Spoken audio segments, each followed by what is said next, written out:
এত বড় একটা ঘটনা ঘটছে, গার্জিয়ান পক্ষ আসবে, ছাত্র পক্ষ দেখতে আসবে, তাদেরকে বাধা দেওয়ার মতন কেউ কিছুই নেই। পুলিশ প্রোটোকলের দ্বারা কোনো দরকার নাই, সেনাবাহিনী প্রোটোকলের দরকার নাই, র্যাবে প্রোটোকলের দরকার নাই। এখানে অমুক দলের নেতা, অমুক দলের নেতা, অমুক সেলফি, অমুক প্রধানমন্ত্রী, এগুলো করা উচিত হয় না।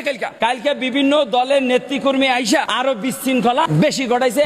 এই চিকিৎসার প্রতি আরো সমস্যা হয়েছে। আমি বাংলাদেশ মেডিকেলে ভিতরে দেখছেন বড় বড় এমপি মন্ত্রী, ডোনাররা গেছে, ছবি হেরা গেছে সেলফি তুলতে। আরে বেটা, দোয়া কর, প্রার্থনা কর কিভাবে ছেলেগুলা তাড়াতাড়ি সুস্থ হইবে, আর যারা মারা গেছে তাদেরকে জানি আল্লাহ জান্নাতবাসী করছে, এইসব কথাবার্তা হবে। অনেকে দেখছি হাত লড়াইতে বুঝি খাই নির্বাচন করতেছে। এখানে শত শত পোলাপান পুইরে সরকার হয়ে গেছে, মারা গেছে, আর হারা নির্বাচনের মাথা। এগুলা টাউটার বাটপাত, এইগুলার দ্বারা দেশ জীবন উন্নত হবে না। টাউট বাটপারিরা। আইন উপদেষ্টা যিনি আছে উনি মাঝে মাঝে একটু গাঁজা করে কথা কয়, ওনার কথার সাথে কাজের কোনো মিল নেই, কোনো মিল নেই।